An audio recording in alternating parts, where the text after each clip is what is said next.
Hi, I'm Aeon, also known as Octavian, and I don't have the time to give every board game that I see the attention or the review that it deserves. So I'm starting a series where I post very lightly edited Twitter videos to put into a thread. In these threads that I post roughly weekly, if everything goes according to plan, I will be focusing on the games that I am either just renting for the week, I haven't played a lot of, or I just don't have a lot to say about them. So let's get started with the first one. This week's is one I rented, so I don't have it for long enough to make the video on it, sadly. But it's called the Forum Trajanum, which in Latin literally means Trajan's Forum, or the Forum of Trajan. You didn't have to be a scholar to get that, but you may have to be a scholar to play this game. It's extremely difficult. Board Game Geek gave it a 3.5 out of 5 difficulty rating, and probably the most difficult board games you've ever even heard of are around the 4.0 out of 5 mark. Now, this was published in 2018 by Stronghold Games. Now, why is that interesting? Why do you want to play a really hard game made by some random company? Well, they're also the company that made Terraforming Mars back in 2016, which was number 2 on my top 10 of 2020 video, and is number 4 on Board Game Geek's list for best board games of all time. And yes, that's since its release in 2016. It has not left the top 5 ever. So these guys really know how to make games. So what does that mean for you?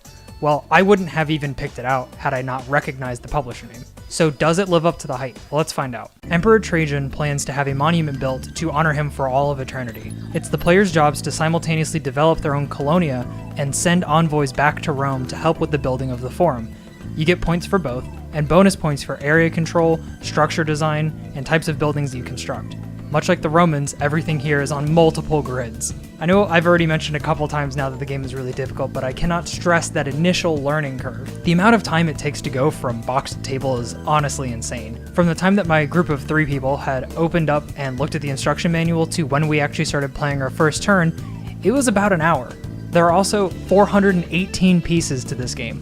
This is one of those games where you have to play it multiple times in order to really understand what's going on and appreciate it. There are these help sheets that go through the motions of what you should do on each turn, what you should do for each cycle, and how you should score at the end of each age. Unfortunately, even though this is a 2 to 4 player game, there are only 2 of these manuals, and you will constantly find yourself looking at them. Even then, I still found myself looking up specific things in the 32-page rulebook. So why would you even want to play this game? Well, it has a lot going on. From the different types of workers, to the area control, to the buildings, to the Trajan requirements, to paying off your citizens, to the different classes that those citizens belong to and the bonuses that they give, to the Trajan point multipliers, to the different colors of the buildings that you can construct, to the different gray buildings that you can construct, to the different trackers for the gray buildings that you do construct. This game has so much to keep track of. But when you finally start to understand it and see how everything works together, it really clicks, and this game is really fun. I hated this game for about the first hour of our hour-and-a-half game that we played.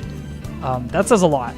Those last 30 minutes were so rewarding, even though I got a total of 0 points in the last round. After that first hour had passed, I couldn't stop talking about it. I talked about it for the rest of the night. I talked about it in my Discord server. I talked about it on Twitter. And I don't have the time to make a full review of this game, but I could go on and on about it. I could easily see this becoming one of those 30-minute reviews that I've done for like Sheriff of Nottingham or Mansions of Madness. This game has so many dynamic systems and mechanics that were all designed by one person, Stefan Feld. And while making this video, I actually found out that Stefan was the designer for the Castles of Burgundy and the newly released The Castles of Tuscany. So you could say that Stefan is no stranger to making complicated bangers. So on your turn, you'll flip over 2 of your workers that correspond to the cards that are pulled. You can sacrifice tribunes to change which ones you flip over, but elaborating on that is a little bit too much for a Twitter thread. You take your workers, you pick one to keep, then you pass the other one to your player on your right. You obviously receive one from the player on your left, and then you picked which action you want to do from those 2. If you build a specific colored structure, you can send an envoy to Rome for the area control aspect. There are crazy rules and restrictions for this. If you build a gray building using a gray worker, whatever symbol you constructed, you move your character up that specific tracker. These 2 particular areas lost me my first playthrough of the game. I spent the last 30 minutes kind of just running in circles, and like I said, I got 0 points in the last round, which is supposed to be the highest scoring one. The playtime is about 30 minutes per person. So if you have a 2-player game, it's 60 minutes, 3-player game, 90 minutes. The reason I say per player is because there's so much that everyone has to do before you can move on to the next step as a group and move on to the next cycle and then move on to the next age. Like I said, it's a very cool game that I came to appreciate a lot more once I was done playing it. And honestly, I haven't been able to shut up about it since, which is why I'm making this video. Board Game Geek rates it as a 7.3 out of 10. After my first impressions, this doesn't hold a lot of weight. I would probably give it a 7. It's definitely in the top 50 board games that I've played, after the fact.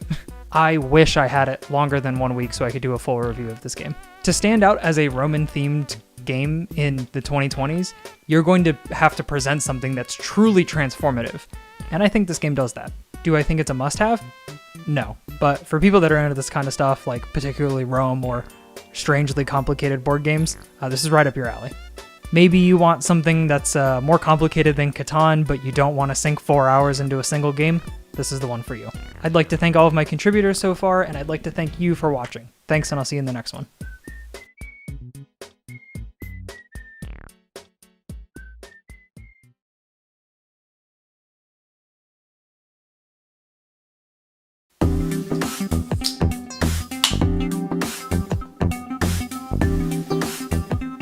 Hey, so it's time to talk about 2 games today and a certified Being Classic in this double feature for my mini board game review series that I do on Twitter. Today we'll be talking about Codenames and the 2-player spin-off Codenames Duet, which were created by Vlada Chvátil, who is also the person who is responsible for making the most anxiety-inducing board game I've ever played, Space Alert. Codenames is very special in that it's so simple and fun that I cannot believe it didn't exist before 2015.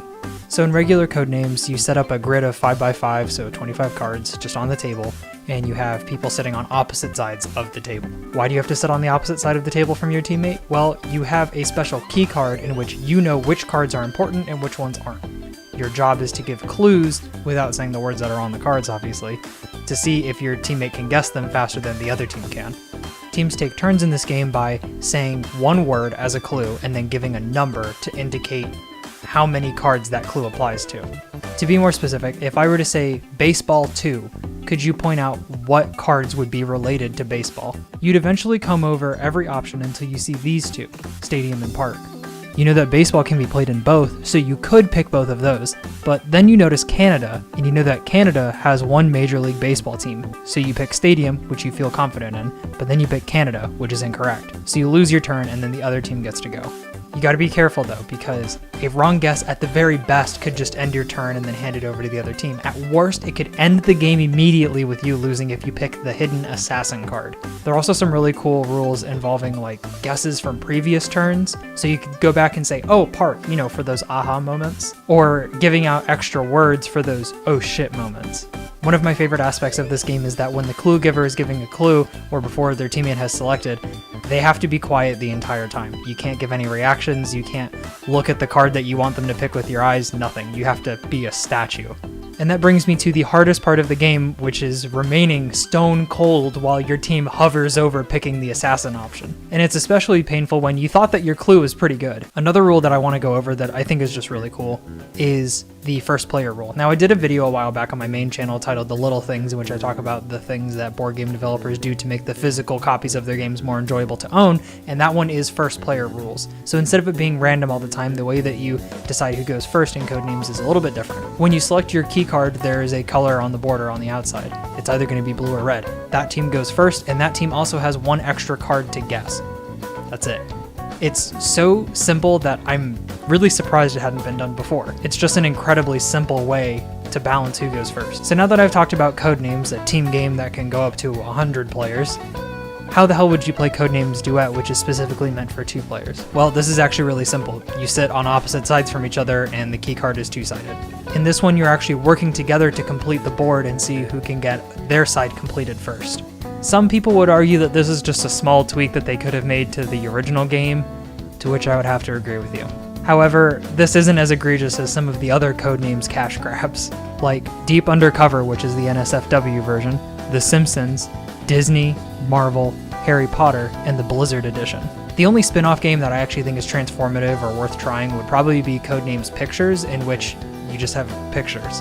And I think that's neat because you can either talk about the general idea of what's being displayed, or you can try and find these little nuances between like 4 cards to try and connect them together. And I think that's just a good take on how to play Codenames. One of my favorite things to do in the base version of Codenames is say dumb shit like fire 6 and just watch my team just go at it in a last-ditch effort to try and save the game in a tiebreaker. Speaking of which, the tiebreaker scenario is actually really fun, except I'm not going to go over that in this Twitter review. If you want to know more, you can commission the entire game on my Ko-fi page, which I'll link everything to, including my YouTube channels, in this thread.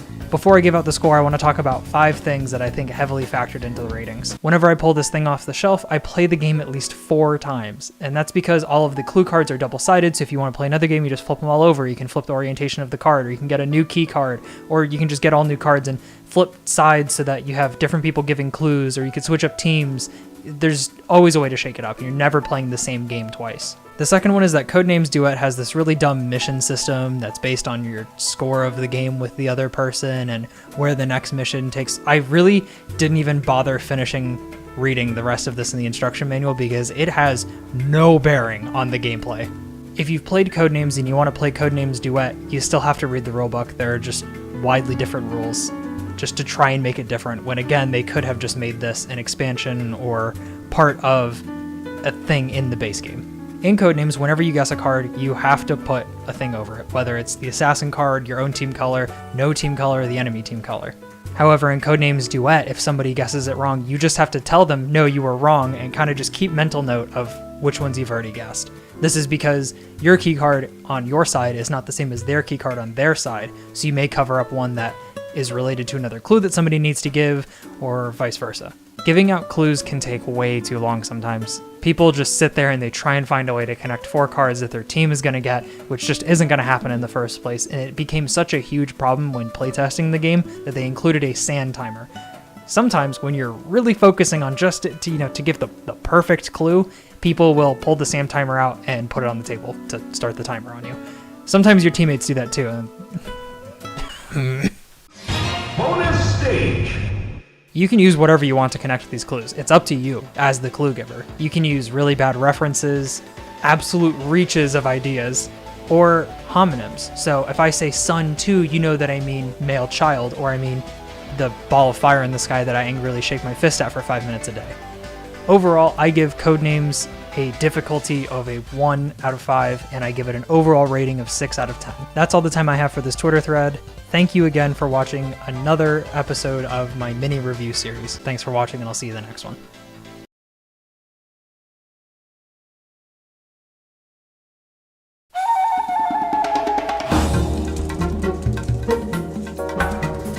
Hello, and welcome back to another tiny review. Today we're looking at mini towns. Wait a minute. In this game, you are the mayor of a tiny town in the forest, which the smaller creatures of the woods have created a civilization hidden away from the predator. Yeah, look, I don't really care. You just saw what the game looked like. You couldn't glean any of that off of it, right? Right? It's just a really weird way to indicate that you are a city planner. There's no indication of animals anywhere except for like the 5 that are on the box cover. Is it misleading? Well, who cares? This game really doesn't need a theme.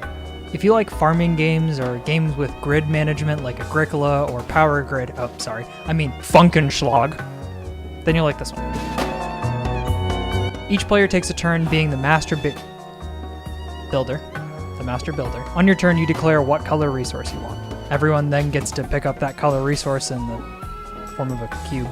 When you pick up a cube, you put it on your grid, and once you have a formation that matches one of the bank cards, you can declare in between turns that you are building a structure. Structures vary in resource cost, complexity, and points. When you build, you take the cubes, return them to the pile, and place your structure in a space that was previously occupied by one of the cubes. People aren't always going to call the same colors or even the ones you want. You have to pick your placement, your angles, and your colors wisely if you want to stay in longer, or else you run the risk of gridlocking yourself, which is where you have spaces but you just can't make anything. Well, what happens when you run out of space? Well, when you run out, you can still call for colors when it comes around to be your turn. This is a very inebriating feeling because you can just eliminate or target the people that got you out. Like, dude, what a rush. However, there is a perk to being the last person standing because you just get to call out colors by yourself until you're finally out. After your first playthrough, the card bank will be completely random, which ensures replayability. There are these special monument cards, and at the beginning of the game, everyone has to choose one to build. I would rather have 6 good monument cards tied to specific characters you can play as to enhance the lore or the very minimal world building that's going on here.